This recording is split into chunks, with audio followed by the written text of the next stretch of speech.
Y este trimestre es el último trimestre del año y lo vamos a pasar estudiando una de las epístolas de Pablo, precisamente esta que es dirigida a la iglesia que está en Tesalónica. Me refiero a la carta de primera de Tesalonicenses.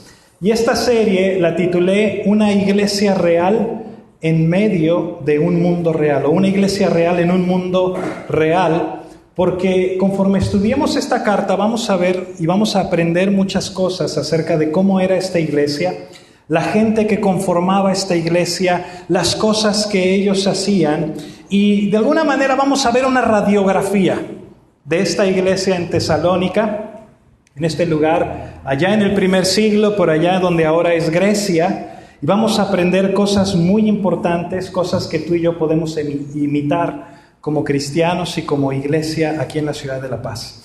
Pero vamos a comenzar leyendo y después vamos a orar y a pedirle al Espíritu Santo que nos enseñe, ¿ok? Acompáñame, primera de Tesalonicenses, esto es lo que dice la palabra de Dios. Pablo, Silvano y Timoteo, a la iglesia de los tesalonicenses en Dios Padre y en el Señor Jesucristo, gracia y paz sean a vosotros de Dios nuestro Padre y del Señor Jesucristo. Damos siempre gracias a Dios por todos vosotros, haciendo memoria de vosotros en nuestras oraciones, acordándonos sin cesar delante del Dios y Padre nuestro, de la obra de vuestra fe, del trabajo de vuestro amor y de vuestra constancia en la esperanza en nuestro Señor Jesucristo. Y hasta aquí vamos a leer la palabra de Dios. Padre, te damos gracias esta mañana, Dios, porque hoy podemos apartar este día, el primer día de la semana para ti, porque podemos venir y detener nuestro itinerario, nuestras ocupaciones y venir a escuchar de ti, Señor. Queremos oír tu palabra, queremos oír lo que tú tienes para cada uno de nosotros. Ayúdanos, Señor, a ser dóciles, ayúdanos a estar receptivos a tu voz. Y, Señor, habla nuestra vida. Te lo pedimos en el nombre de Jesús. Amén. Mira, al principio de esta epístola, lo primero que vemos es que está firmada por Pablo, ¿por quién más? Por Silvano y por Timoteo. O sea, no nada más Pablo. Y casi siempre estamos acostumbrados a leer las cartas paulinas como Pablo, apóstol de Jesucristo, a la iglesia que está en tal o cual lugar. Sin embargo, aquí vemos que hay más personas. Está Pablo, está Silvano, está Timoteo, y está dirigido a la iglesia. Y dice uno, ¿una iglesia en dónde? En Tesalónica. Y uno se tiene que preguntar, yo no sé si tú te has preguntado, ¿cómo es que comienza una iglesia? ¿Alguna vez te has preguntado eso? ¿Cómo empieza una iglesia cristiana? ¿Por dónde comienza? ¿Cómo es que nace una iglesia? Y esta carta está dirigida precisamente a la iglesia de los tesalonicenses. Posiblemente, fíjate qué interesante, haya sido la primera carta que escribe Pablo, por allá en los años 50, en el primer siglo.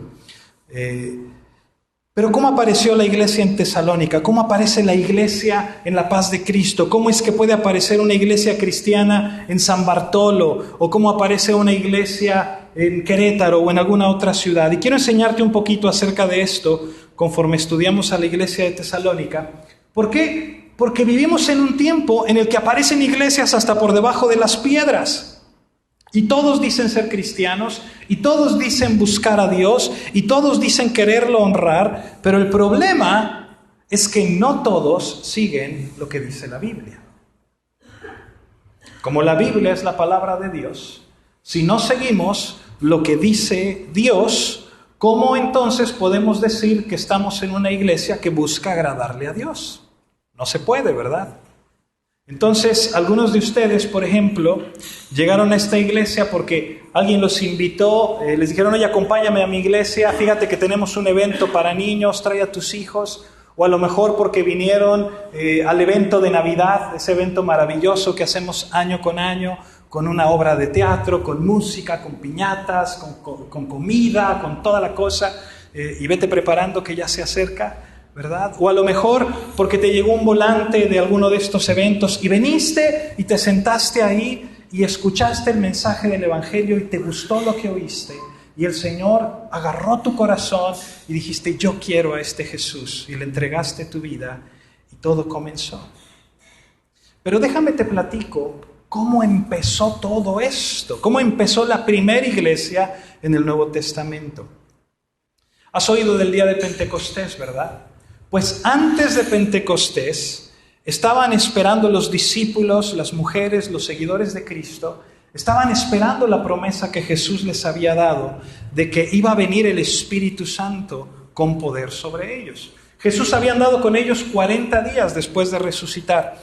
Y ahí estaba este grupito de personas, dice la Biblia que eran 120 personas en Jerusalén orando, esperando la promesa de Dios. Y de repente viene el Espíritu Santo con poder y lo que tú y yo ya conocemos, y ese día, después de la predicación de Pedro, dice la Biblia que 3,000 personas se agregaron a ese grupito de 120. Imagínate, en un día ya eran 3,120 personas y un poquito más, ¿verdad? O un poquito menos. Y esa era la primera iglesia, un grupo de personas que estaban ahí. Otro día Pedro predica antes de que lleguen los líderes religiosos y los arresten y los metan a la cárcel, y dice la Biblia que ese día 5,000 varones se unieron a la iglesia. Entonces ya eran un mundo de gente, de manera que ahí tienes la primera iglesia. Un grupo de personas que quieren conocer a Dios, un grupo de personas que creen en Jesucristo y creen que Él es Dios, principalmente porque resucitó. Y esa es la prueba inequívoca de que Él es Dios, que resucita y que asciende al cielo. Y que entonces pueden estar reconciliados con Dios gracias al sacrificio de Jesús en la cruz. Ok, hasta ahí vamos bien. Pero ¿cómo salieron las demás iglesias?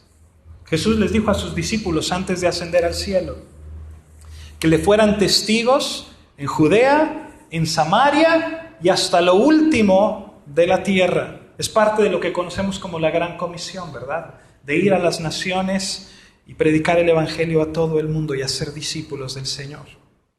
Pues si has leído el libro de los Hechos, que ahí es donde encontramos precisamente toda la historia de lo que ocurre después de la muerte y la resurrección de Jesucristo, vas a ver que los discípulos estaban en Jerusalén y estaban a todo dar. Estaban muy contentos. Estaban juntos, alababan a Dios, la iglesia crecía diariamente, era una iglesia maravillosa, la gente había conocido del amor del Padre, la gente estaba en comunión unos con otros, y ellos pensaban, bueno, si Dios me amó tanto que no escatimó ni a su propio Hijo, sino que lo entregó por mí, lo menos que yo puedo hacer es amar a toda esta gente. Y entonces empezaron a amarse, empezaron a ayudarse uno al otro, y de pronto veías gente que vendía lo que tenía para poderle dar al que menos tenía. Y veías que le tendía la mano y que le ayudaba. Y nos platica la palabra de Dios ahí en el libro de los Hechos, que estaban juntos todos los días, que comían juntos y que vivían el cristianismo. Se juntaban a comer, se juntaban a convivir todos los días, a aprender de Dios, a orar.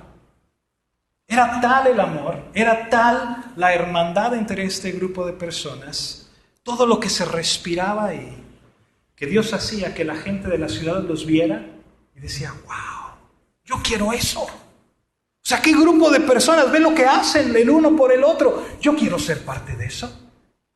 ¿Qué se necesita para ser parte de este grupo? Y dice la Biblia que todos los días, ¿oíste eso? Todos los días Dios añadía a su iglesia los que habían de ser salvos. Ahora, obviamente, los líderes religiosos, los judíos, estaban furiosos. No les gustaba nada la idea, estaban llenos de envidia y querían destruirlos. Entonces un día toman a este joven Esteban y lo matan, lo apedrean delante de toda la gente, y con el martirio de este maravilloso joven, en el capítulo 7 de Hechos, comienza una persecución mortal de los cristianos. Y lo que esta persecución provoca es que los cristianos empiecen a huir y empiecen a irse a las ciudades vecinas y empiecen a ir, ¿sabes a dónde? A Judea. ¿Sabes a dónde? A Samaria y hasta lo último de la tierra, hasta lo último del mundo conocido en la época. Mira, yo podría pasarme toda la mañana contándote los detalles de todo esto, porque me encanta la historia de la iglesia y me fascina. Yo sé que a algunos de nosotros no nos gusta la historia, ¿verdad? Decimos, ya, a lo que te truje, chencha. Pero quiero que veas un principio muy especial, algo que podemos aprender y que vemos aquí en el libro de los Hechos. De pronto, por culpa de esta persecución, se forma una iglesia en una ciudad que se llama Antioquía. Y esta empieza porque los cristianos empiezan a platicar con los judíos primeramente acerca de Jesús y de repente los griegos oyen y ¡pum!, empieza a crecer ese grupo de creyentes. Entonces la iglesia en Jerusalén escucha de ese grupo y manda a Bernabé y a Saulo a que vayan a investigar qué es lo que está pasando. Llega Bernabé, se lleva a Pablo y establecen ahí una iglesia durante varios meses y les enseñan la palabra de Dios. Y dice la Biblia que la iglesia creció y fue ahí, en Antioquía, donde por primera vez se les llamó cristianos. Ojo, aquí lo que vamos a leer es donde vemos el modelo para las misiones. Te voy a leer Hechos capítulo 13, mira lo que dice. El surgimiento de las iglesias. Había entonces en la iglesia que estaba en Antioquía profetas y maestros, Bernabé, Simón el que se llamaba Níger, Lucio de Cirene, Manaén el que se había criado junto con Herodes el tetrarca y Saulo. Ministrando estos al Señor y ayunando, dijo el Espíritu Santo, apartadme a Bernabé y a Saulo para la obra a la que los he llamado. Entonces, habiendo ayunado y orado, les impusieron las manos y los despidieron. Lo que tenemos aquí es una iglesia que está bien establecida en la ciudad de Antioquía. Hay un liderazgo establecido, ya tienen pastores, ya tienen maestros, ya tienen gente que ha sido madura en el Señor, gente que camina con solidez, con firmeza en la palabra de Dios. Y entonces Dios trae un llamado sobre la gente. Pero ojo, el llamado no nada más es sobre Carlitos. Me siento que Dios me está llamando a las misiones para ir a Timbuktu a plantar una iglesia. No es así. ¿Te fijaste que estando ellos en oración y ayuno, dice el Espíritu Santo trae el llamado y luego la iglesia, escucha esto, la iglesia en ayuno y oración confirma el llamado al imponer las manos sobre ellos y los envían. Entonces, fíjate el orden. Un llamado de parte de Dios confirmado con ayuno y oración, la confirmación de la iglesia de dicho llamado y ser enviados por la iglesia para cumplir el llamado. ¿Por qué es importante que aprendas todo esto que te estoy diciendo? Porque este es el modelo que vemos en las Escrituras. Y hay muchas razones por las cuales Dios lo quiere así. En la actualidad, mucha gente hace lo que bien le viene en gana. No tienes idea del número de casos que conozco de personas con muy buenas intenciones, pero que no hacen las cosas a la manera de Dios. En esta ciudad hay decenas de iglesias que han sido plantadas porque la iglesia original se dividió. Y entonces dijeron, ¿quién va a ser ahora el pastor? Pues agárrate al líder de alabanza y que él sea el pastor. O el líder de niños, o el que tenga más tiempo en la iglesia. Y ahora él va a ser el pastor. Y de repente ya tienes una iglesia con un pastor que no es pastor y otra con otro pastor que tampoco es pastor. Y ahí empezó la iglesia. O de repente tienes personas que están en la iglesia y dicen, híjole, no me gusta lo que este pastor predica porque no se ajusta a la palabra de Dios. ¿Y cómo se va a ajustar si es el pastor que quedó de la iglesia dividida? Entonces dice, como no me gusta lo que este hombre predica, ¿por qué no nos juntamos y hacemos otra iglesia? Y entonces se juntan y se van a otro lado y hacen otra iglesia y ¡pum! Ahí surge otra iglesia, sin hacer caso al modelo de Dios. Pero hay otros casos también. Otro ejemplo es el de los misioneros. Y escúchame. No quiere decir que todos sean así. Es algo que se da mucho en nuestra época. Llega un joven, llega una jovencita y se le mete a la cabeza la idea de que quiere conocer el mundo y entonces se va a las misiones.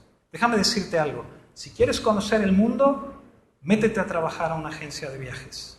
Es mucho más sencillo, es mucho menos doloroso y mira, es mucho más rápido. Si ese es tu motivo para las misiones, vete a una agencia de viajes. Ese no debe ser el motivo. Pero bueno, hay aquellos que dicen, ¿sabes qué? Yo tengo una carga por la gente que se está perdiendo. Yo tengo una carga por el evangelismo mundial. Pero en lugar del modelo que te acabo de leer en la Biblia, se van a una agencia misionera y la agencia los manda por todas partes del mundo y a veces no tienen la preparación bíblica, a veces no tienen la madurez cristiana, a veces no conocen la sana doctrina y lo que terminan enseñando y lo que terminan predicando es su cultura, sus paradigmas, sus ideas, sus rollos. Y eso es lo que se reproduce a todos lugares a donde van. Escúchame, no es el caso de todos. Estoy hablando de quienes no se apegan a la palabra de Dios. No de todos. El modelo de Dios tiene una razón de ser. Primero, la iglesia siempre tiene que estar detrás. ¿Por qué? Porque la iglesia es la que conoce a la persona. Ella sabe si el joven o la jovencita o el misionero tiene la madurez espiritual. Ellos han visto su crecimiento en la iglesia. Ellos han testificado sus luchas y sus caídas y sus levantadas. Ellos han estado ahí. Porque si tú mandas a alguien que no está preparado, le estás haciendo daño a la obra de Dios. Pero ¿sabes también qué pasa? Le haces daño al misionero que mandas. ¿Por qué? Porque al rato termina perdiendo a sus hijos, termina perdiendo a la esposa, terminan con problemas de salud, con ansiedades, con nervios, con un montón de problemas. ¿Y todo por qué? Por no seguir el plan de Dios. Digamos que vas a comenzar una iglesia aquí en San Bartolo, o en una colonia de La Paz, o en algún lugar. Si tu iglesia no te manda, ¿cómo puedes tener credibilidad? Si la gente que te conoce, la gente en medio de la cual estás creciendo, no te está enviando, te está diciendo, tú no estás preparado, tú no estás listo para hacer estas cosas, ¿cómo vas a lidiar con la credibilidad? ¿Cómo vas a lidiar con todos los problemas, con toda la lucha que hay, si no hay una iglesia que esté detrás de ti, respaldándote en oración, respaldándote en ayuno, incluso respaldándote económicamente? ¿Me explico? ¿Ves qué importante es que la iglesia esté detrás para apoyarte en todas las áreas? Entonces, ¿qué es lo que hace la gente? Fíjate nada más. La gente ahora agarró una onda de moda que le llaman la cobertura. Y entonces dicen, bueno, pues yo ya hice las cosas como bien pude, ahora voy a buscar la cobertura de una iglesia. Y entonces van y buscan a una iglesia más grande y le dicen, oye, ¿me puedes dar tu cobertura espiritual? Y se convierten en algo así como una sucursal de la iglesia más grande, que es la que les da la cobertura espiritual. El problema de eso es que la iglesia más grande tampoco conoce a esta iglesia. Ni conoce al líder, ni al pastor, ni a nadie. No sabe cómo son, no saben los problemas que tiene en su familia. No hay a quien le rinda cuentas, no hay una responsabilidad ni un cuidado de la persona. Y lo que es peor, el otro día estaba platicando con un pastor que tiene su cobertura con una iglesia que es neopentecostal y que enseña una serie de cosas a veces alejadas de la Biblia. Y le digo, ¿cómo esa iglesia es tu cobertura? Me dice, sí. Le digo, ¿entonces tú también eres neopentecostal y también crees todo eso? Me dice, no, yo no creo esas cosas, yo creo la sana doctrina y no sé qué. Entonces, ¿cómo es que es tu cobertura? ¿Cómo es que esa iglesia está encima de ti? ¿Me explico? Ahora, ¿por qué te platico todo esto? Tiene que ver con Primera de Tesalonicenses. Porque estas cosas que te estoy platicando son algunas de las razones por las que la iglesia está tan mal en la actualidad. ¿Sabes por qué? Por no hacer las cosas como Dios manda. La iglesia de Tesalónica comienza con el pie derecho porque Pablo y sus compañeros hacen las cosas como Dios manda. Habían pasado varios meses y Pablo en su segundo viaje misionero iba con Timoteo, iba con Silas, iban camino a Tesalónica y cuando pasan por Filipos los agarran, los meten a la cárcel y ahí es donde vemos todo lo que pasa en Hechos 16, del carcelero que se convierte y todo esto. Pero finalmente llegan a Tesalónica, y en Hechos 17 nos platica Lucas qué es lo que ocurrió. Te lo voy a leer rápidamente. Dice, pasando por Anfípolis y Apolonia, llegaron a Tesalónica, donde había una sinagoga de los judíos. Y Pablo, como acostumbraba, fue a ellos, y por 3 días de reposo discutió con ellos, declarando y exponiendo por medio de las Escrituras que era necesario que el Cristo padeciese y resucitase de los muertos, y que Jesús, a quien yo os anuncio, decía él, es el Cristo.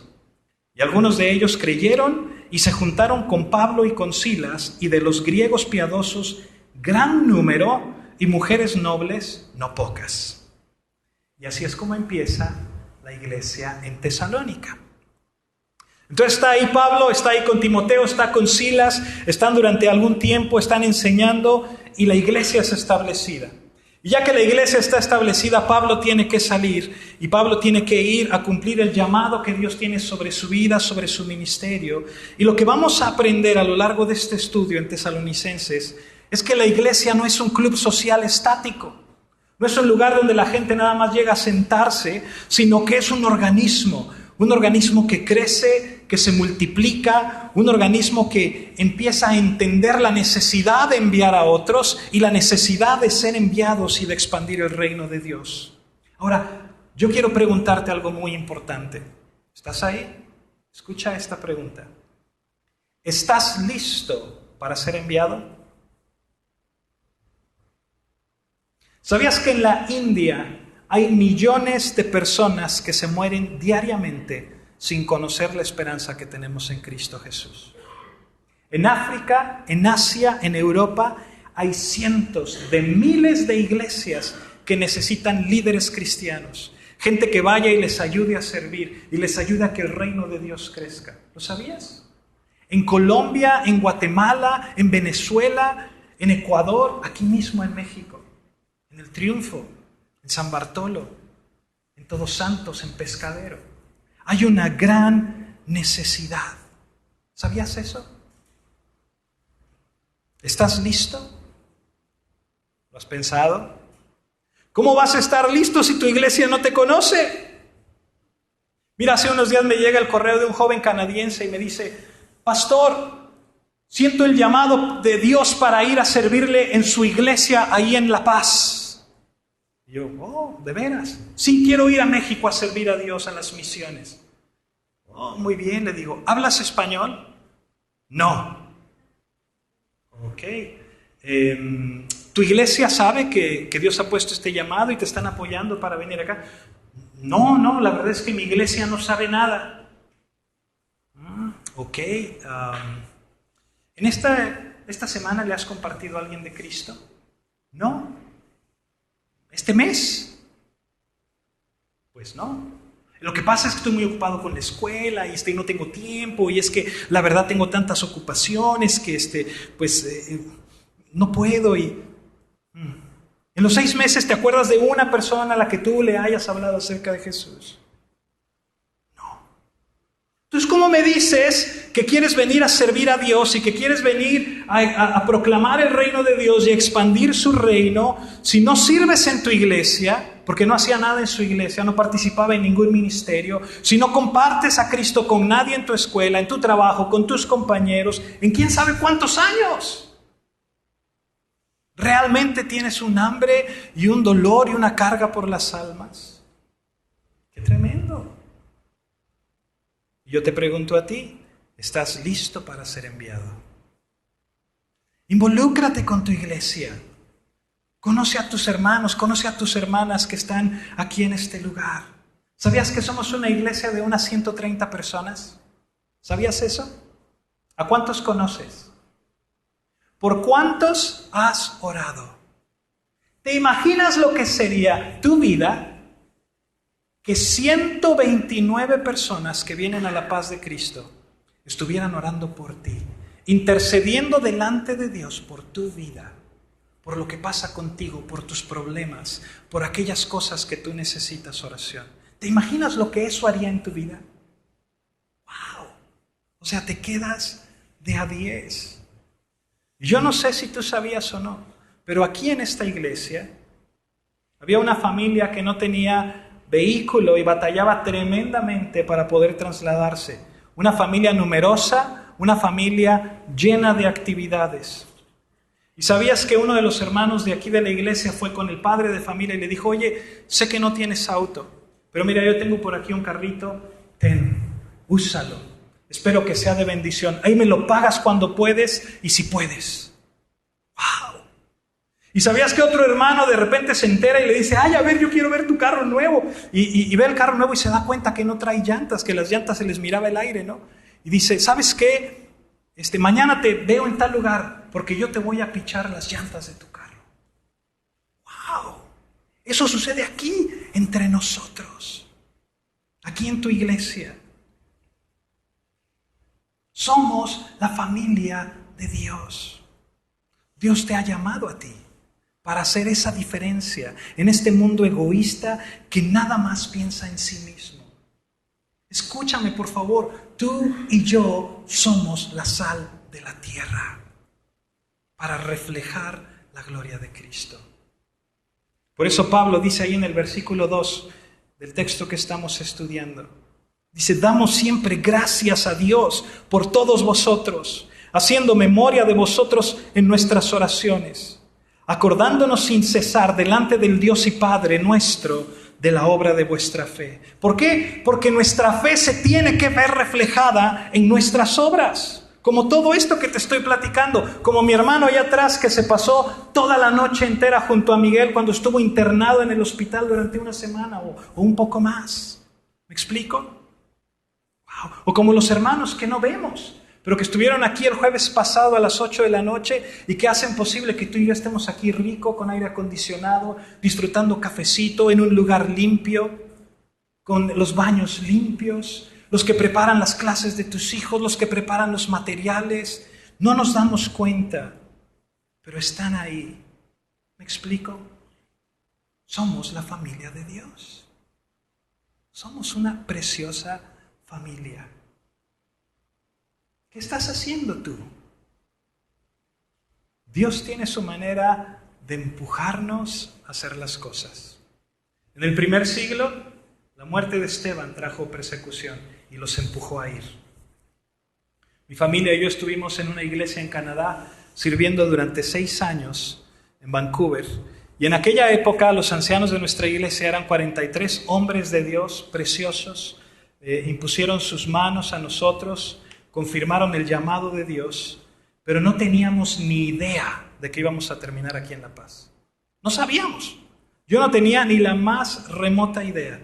Y un buen día de octubre, precisamente el día de mi cumpleaños, a un oficial de migración que tenía un mal día, se le ocurre quitarme mi permiso de trabajo religioso y prohibirme la entrada a Canadá.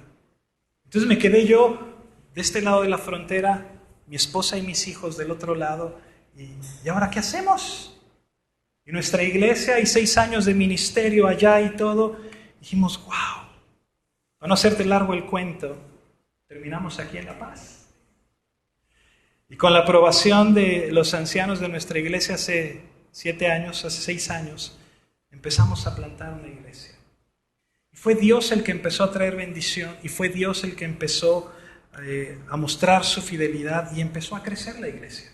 Y de repente no teníamos dónde congregarnos y no teníamos un lugar. Y de pronto nos platican que en La Paz de Cristo no había pastor y que tenían un lugar. Y dice, pues nosotros no tenemos pastor, ustedes no tienen lugar, ¿por qué no nos unimos? ¿Cómo hace Dios las cosas, verdad?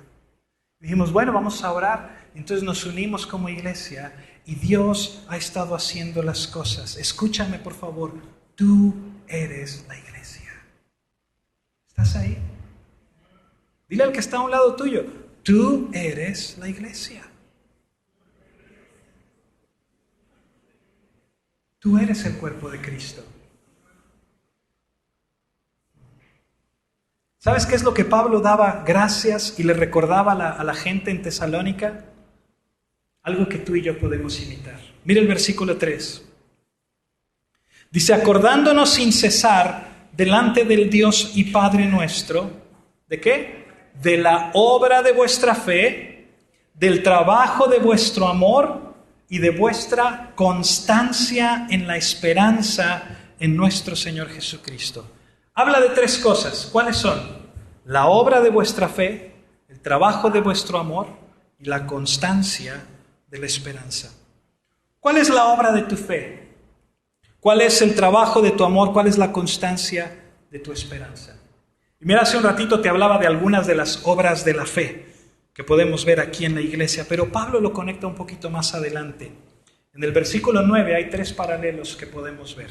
La obra de su fe, dice, con el que se convirtieron de los ídolos. El trabajo de su amor con el servicio al Dios verdadero. La constancia en la esperanza con la segunda venida de Cristo. Y déjame te lo desmenuzo bien rapidito para que nos quede bien claro. El libro de Santiago nos dice que tu fe sin obras es una fe muerta. Y está hablando acerca de una fe práctica, de una fe que se ve cuando tú ayudas a los demás, de una fe que se ve cuando estás por todos los demás. Y hablábamos de eso hace un ratito. Pero Pablo aquí lo conecta con tu manera de vivir, con las decisiones que tú tomas en tu vida cada día. En el caso de los tesalonicenses, ellos dejaron sus prácticas de adoración a los ídolos y todas esas prácticas ancestrales por seguir el camino de Cristo. ¿Cómo lo traducimos para nosotros? En nuestro entendimiento quiere decir dejar de vivir conforme a este mundo. Y eso tiene que ver con la decisión que tú y yo tomamos de rendir nuestra vida a Jesús. Déjame te hago otra pregunta. Hoy ando bien preguntando. ¿Le entregaste tu vida a Jesús? Le dijiste, Señor, mi vida te pertenece, soy tuyo. ¿Sí? Si contestaste sí, ¿qué crees? Que ya no eres tuyo. Quiere decir que ahora le perteneces a Dios. Entonces, ¿por qué sigues pensando nada más en ti mismo? ¿Por qué sigues buscando nada más las cosas que te convienen a ti? La obra de tu fe quiere decir más que echar unas monedas a la canasta de las ofrendas o venir a la iglesia los domingos. La obra de tu fe es que tienes que dejar en claro que lo que eras antes, hoy ya no lo eres. ¿Estás ahí? Quiere decir que ya no disfrutas ver películas donde sale la gente semiencuerada. Quiere decir que ya no te sientes cómodo escuchando chistes majaderos y chistes groseros con tus amigotes. Quiere decir que ya no puedes hablar con tus amigas de la prepa a punta de leperadas. ¿Sabías que hay jovencitas y hay jovencitos que tienen tanto miedo a ser rechazado por su grupo de amigos que se la pasan haciendo cosas que saben que no le agradan a Dios, pero que a pesar de que lo saben, de todos modos lo hacen para ser aceptadas y para tratar de encajar en el grupo? ¿Sabías eso? Jovencita, joven, escúchame, tú ya no eres así. Tú no eres parte de ese grupo. Eres parte de una familia mucho mejor. ¡Qué diferencia! Que tú seas esa jovencita que sus amigas ven, que no le sale ni una culebra de la boca y que ven que es una jovencita íntegra, una jovencita que se mantiene en lo que cree, una jovencita que verdaderamente vive su fe. Escúchenme, jóvenes, por favor. Tus amigos están sedientos de tener un amigo que muestre integridad. Están sedientos de un amigo que muestre firmeza en lo que cree. Te garantizo algo, lejos de perder su amistad, ellos van a ser los primeros que van a llegar contigo a pedirte un consejo. Los jóvenes sufren muchos problemas y pasan por muchas dificultades. Y necesitan una amiga y necesitan un amigo que les muestre esa integridad y que pueda presentarles a su Dios y que pueda presentarles que hay un Salvador. ¿Estás ahí? Lo mismo es para ti, papá. Lo mismo es para ti, mamá. Lo mismo es para ti, abuelita, abuelito. Deja que la obra de tu fe pueda ser visible en este mundo. Escúchame. Es como un cuarto en completa oscuridad. Necesitan ver la luz de Cristo. Dios no te dio tu salvación para que la pongas abajo de la cama. ¿Estás ahí? Número 2, el trabajo de tu amor. ¿Sabías que amar duele? Hace como 20 años, mi esposa y yo servíamos en una iglesia, poco menos de 20 años, y mi esposa empezó a orar y empezó a decirle al Señor: Padre, dame amor por la gente. Señor, ayúdame a amar a la gente, dame amor por las personas. Y ella platica que clarito sintió. El Señor le decía: ¿estás segura que eso quieres? ¿Estás segura? Porque amar duele. Amar duele. El amor no es algo fácil. No es un sentimiento que nomás se te da hilará hilarú. No es así. Es una determinación de entregarte en favor por la otra persona. Salud. Por eso Pablo dice: el trabajo de vuestro amor. Cuesta trabajo. ¿Te acuerdas qué dice Juan 3:16? Porque de tal manera amó Dios al mundo. Amó Dios al mundo. ¿Cómo fue que Dios mostró su amor por ti y por mí?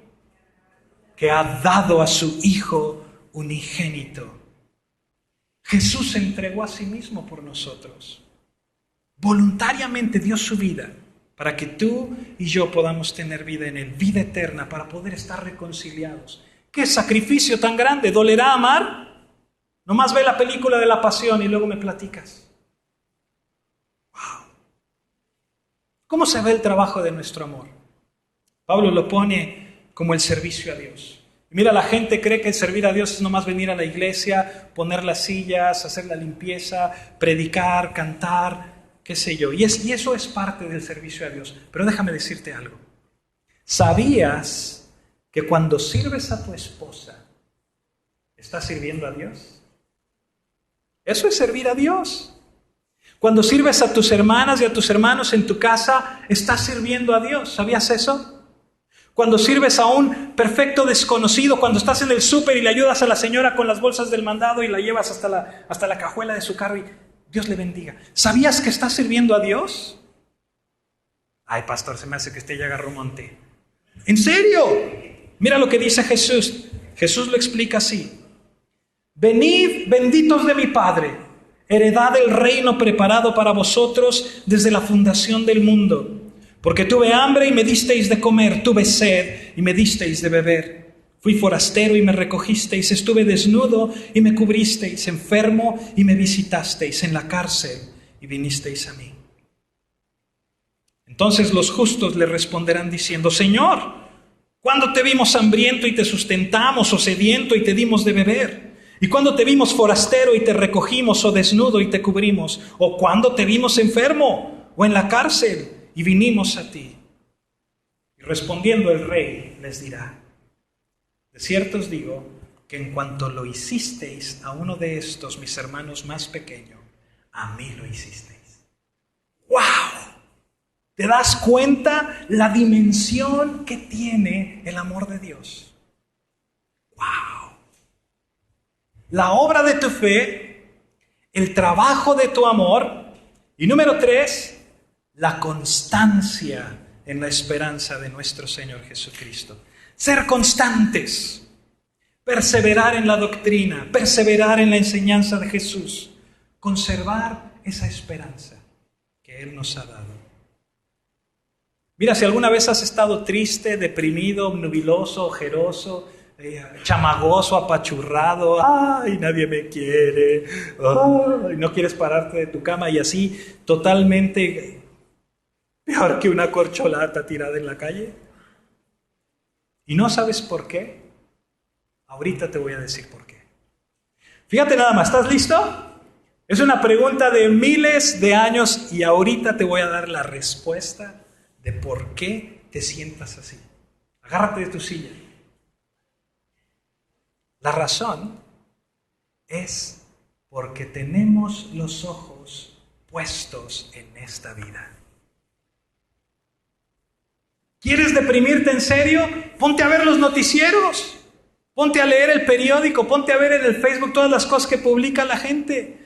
Ponte a pensar en esta vida como que no hay nada más, como que aquí se acaba todo, como que no hay esperanza, como que no hay emoción, como que no hay futuro, como que no hay nada más que hacer que resignarse y vivir cada día con lo que te toca vivir y tener que vivir con tu vida tal y como estás.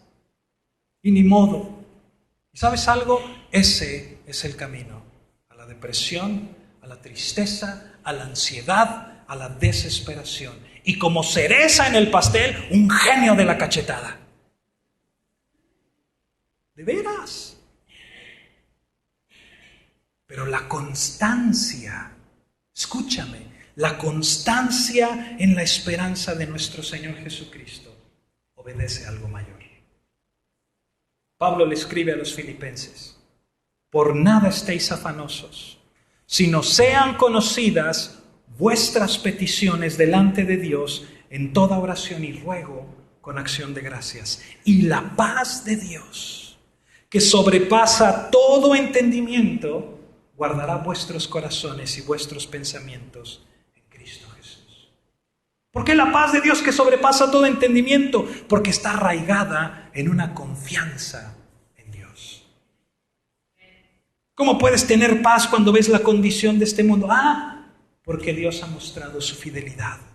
Él dijo que vendría y vino. Él dijo que iba a resucitar y murió, y al tercer día resucitó. Y nos mostró que Él es Dios y que Él es fiel a su palabra. Él dijo que va a volver. ¿Y qué crees? Va a volver. Y va a volver por ti, y va a volver por mí, y va a volver por su iglesia con un futuro de armonía, de paz, de amor. Y va a venir. Y esa es la confianza en un Dios que ha demostrado que cumple su palabra. Por eso podemos tener paz. Por eso es que permanecer en la esperanza de Cristo guarda nuestros corazones. Por eso es que permanecer en la esperanza de Dios guarda nuestros pensamientos. Por eso es que puedes tener paz cuando un agente de migración tiene un mal día. Por eso puedes tener paz cuando se mueren tus hijos, o tu padre, o tu madre, o cuando hay un recorte de personal, o cuando hay problemas en tu matrimonio. Porque sabes que ahí no termina la historia. Que el Dios que te ama tanto, tanto como para venir a morir en esa cruz, no ha terminado su obra. Que va a cumplir su palabra. Mira, con esto voy a terminar. Escucha las palabras de Jesús. Jesús dijo: no os dejaré huérfanos, vendré a vosotros. Todavía un poco y el mundo no me verá más, pero vosotros me veréis. Porque yo vivo, vosotros también viviréis. Os he dicho estas cosas estando con vosotros, mas el Consolador, el Espíritu Santo, a quien el Padre enviará en mi nombre, Él os enseñará todas las cosas y os recordará todo lo que yo os he dicho. La paz os dejo, mi paz os doy. Yo no os la doy como el mundo la da. No se turbe vuestro corazón y tengan miedo. Y ahora os lo he dicho antes de que suceda, para que cuando suceda creáis. De manera que la exhortación de Dios, hermanos, es que vivamos como esa iglesia escogida de Dios, con la obra de nuestra fe, con el trabajo de nuestro amor y con la esperanza en la fidelidad de Dios. ¿Estás listo? ¿Por qué no te pones de pie? Vamos a orar.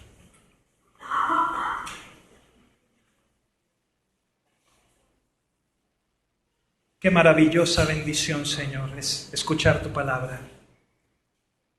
Señor, oír cómo Jesús anunció todas estas cosas. Cómo lo vieron cumplirlas.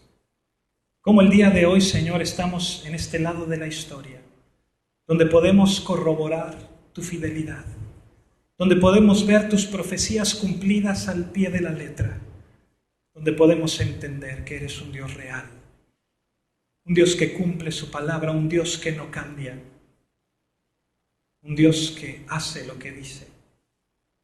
Señor, qué maravillosa esperanza tenemos en ti, que solamente estamos aquí de paso, pero que un día, Dios, estaremos en tu presencia y todas tus promesas serán realidad en la vida de cada uno de aquellos que han creído en ti.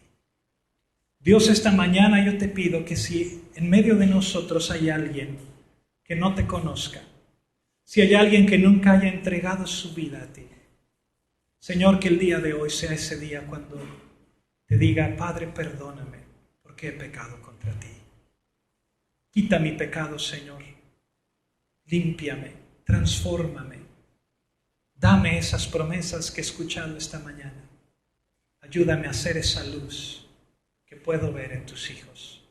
Ayúdame a ser ese reflejo de Cristo en este mundo. En el nombre de Jesús te lo pedimos. Amén.